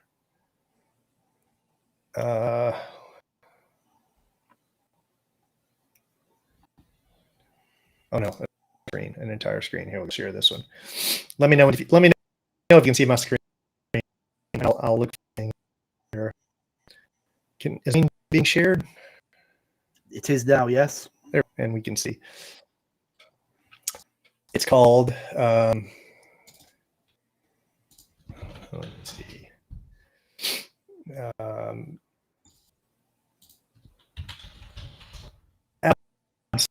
absolutely. Here, check this out. This will kill you. Screen. I'm laughing up just at the thought of it. Is that just floating? Is there sound to this? Yeah. The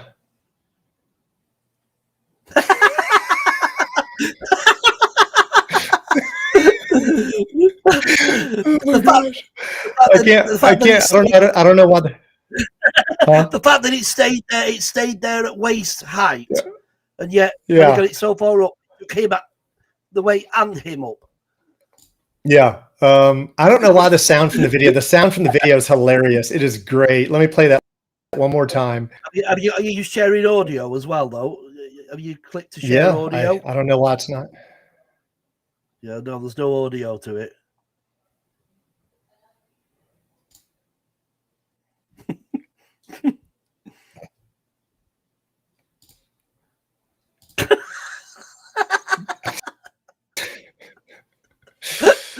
I don't know. Let's hear. I'm gonna drop my mic. Tell me if you can hear it this time, because it adds so much to it. USB device, maybe.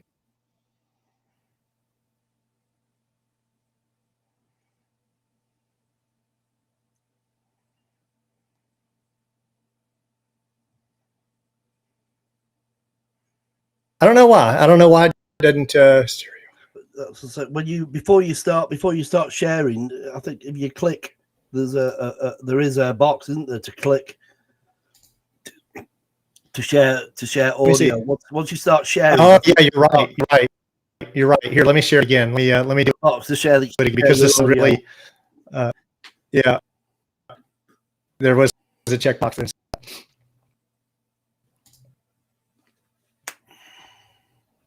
That's better. Was welcome to have astronauts that's who better. had become accustomed to their weightless environment. Work assignments were conducted with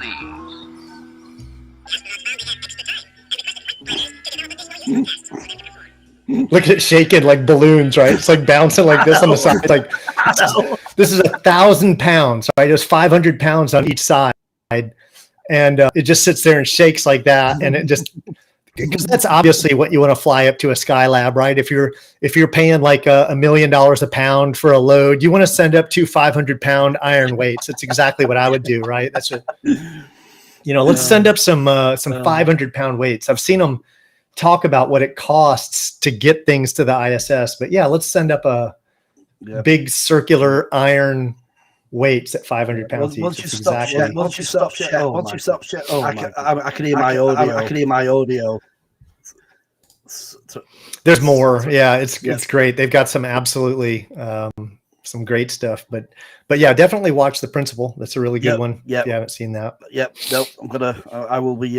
Well, not tonight, because what is it now here? Flaming Heck. Yeah, we're probably ready to do an hour. We did 2 hours. We had 6 people doing it. I apologize. This guy got under my skin, and I really left my normal. That dude really got under my skin. I apologize for that. Well, that's one thing I don't. Yeah, that's one thing I don't allow. Like I say, I've done a couple of live streams, and had some trolls and whatnot, and you get to a point where you just say, right, well. If they don't get any attention, they go away anyway. Well, I ignored him for so long. He just wouldn't give up. I honestly think they're paid to do this, right? Because they will not come on the show. They come on and talk to me. Let's compare arguments, right? A, they cannot be tactful, and B, they won't come on. I don't think they're real people. I really don't. No. I think they're there to make other people believe that it's an ignorant argument, right? Like, oh, you're just stupid if you even entertain this. See, like, I'm just gonna sit here and mock the shit out of them. I think you've got quite a few types. I mean, I think you have got the genuine indoctrinated believers out there, but they tend to not be sort of like so aggressive or so abusive. But then I think, you say you've got your genuine trolls out there that are just out to just troll. I believe, I don't know about you, but yeah, definitely those two that you said, yes. I also believe that there's a huge community of paid trolls. They're full-time trolls, right? Yep. I believe in that. I believe there's paid, controlled opposition that do nothing but troll 24/7. Yep, definitely. It's like, I don't know. It's crazy. Like you say, I mean, there's so many people. I mean, I think you brought it up on one of your other videos I was watching about Joe Rogan.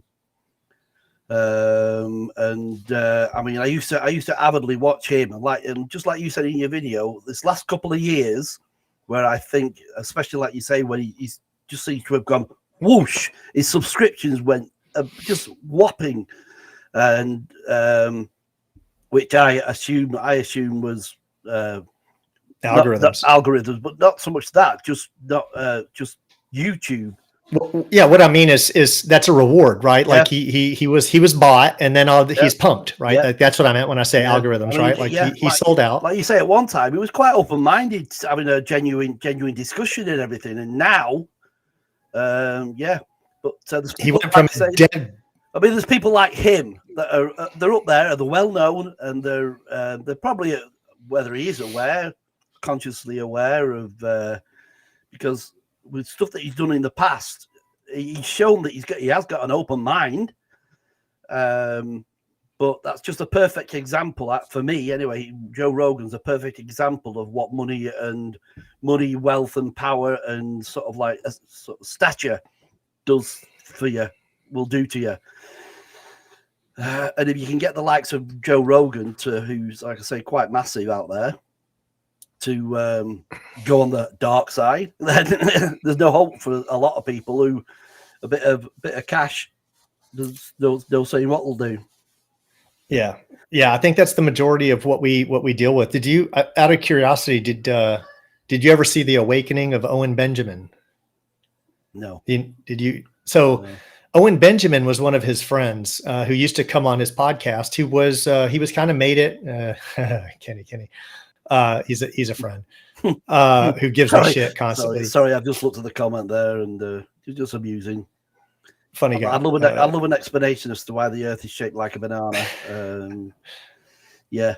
Go on. Sorry, carry on. So he was relatively famous, getting more famous. His YouTube channel was absolutely massive. Owen Benjamin, and he was kind of making it in Hollywood. He was and he was friends with Joe Rogan, if that kind of tells you how he was. I'm familiar with. I'm familiar with him. Yeah.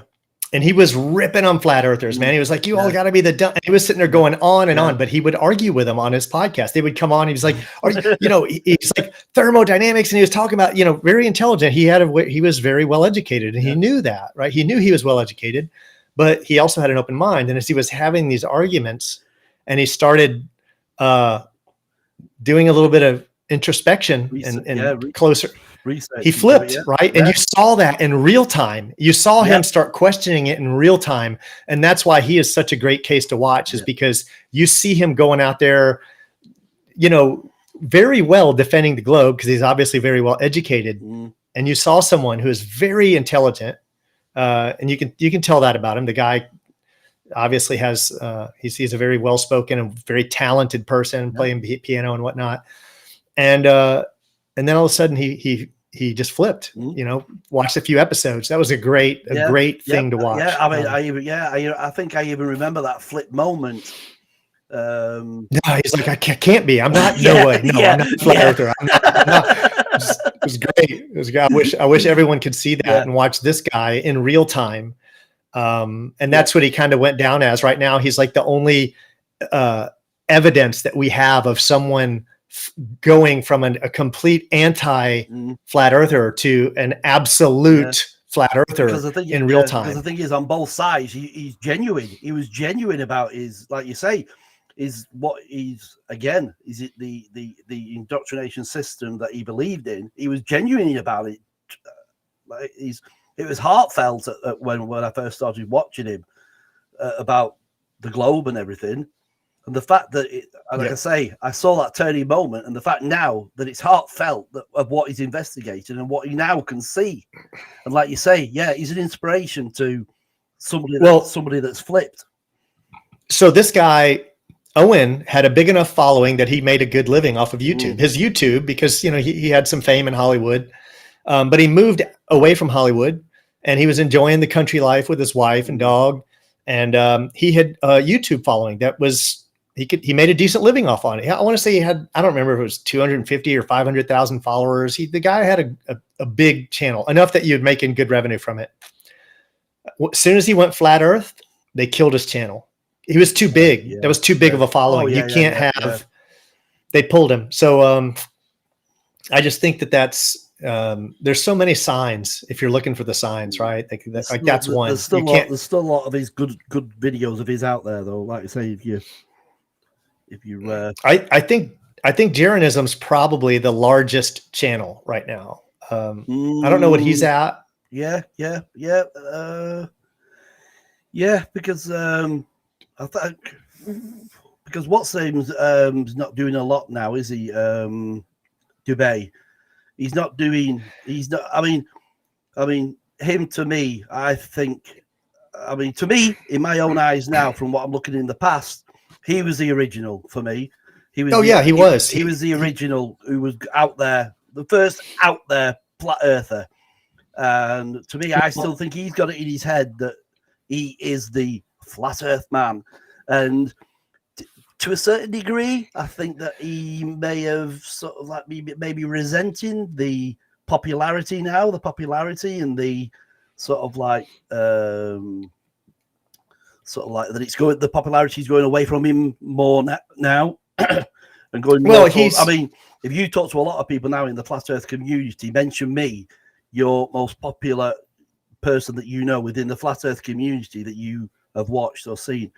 And a lot of people who I've spoke to, the first name comes into mind now is David Wise.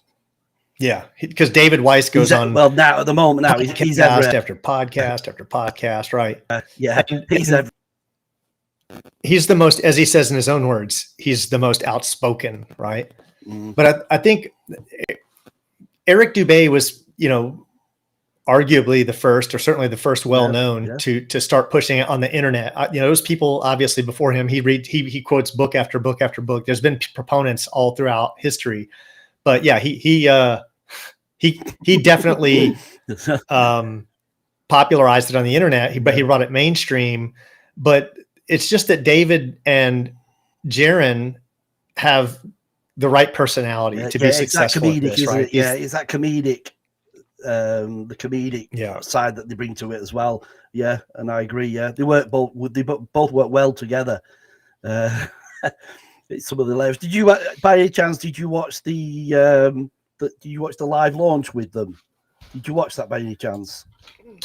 The live launch of the what was the last launch? The Artemis, was it the Artemis? Oh yeah. No, I didn't watch that. I've watched them. That was afterwards. That was hilarious because he had what's name? Who's that young guy? That young lad as well. He's got quite popular now, but he's more of a TikTok. Iru Landucci. You've got him. Oh no. I did see that one. The blonde-haired guy. Yeah. That's the TikTok guy. Yeah. Well, they had all three of them set up like astronauts, and then like, the comedic side of that, the funny side of it was just hilarious. If you haven't watched it, I'd go and look back on Jeranism. Jaron's he does so much content. You can't, and I don't know if you know, but he's got multiple channels. He's got a cryptocurrency channel. He's got another channel about something else. He's also on Globebusters. He's on, I mean, the guy's busy. Probably twice a day he's doing something. And you can't watch all his content. But the funniest thing I ever saw him do, which I cut it and shared it for everyone to see on YouTube because it didn't get as much credit as it should have got, was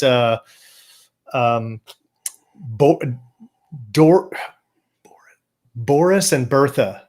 He did the skit a long time ago, and it was called Boris and Bertha.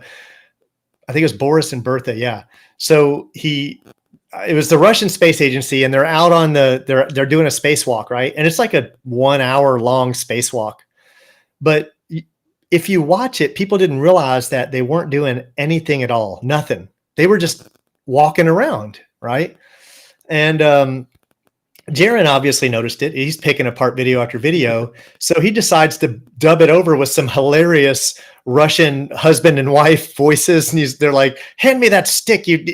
I can't do Jaron, but it is, if you haven't seen it, just YouTube Boris and Bertha. I shared it. You'll see it under my website, but if not, I'll message you. Is that hilarious. Is that on Jeranism's channel, is it? It isn't. You can't find it under his channel, but I do believe, let me just see, Boris and Bertha.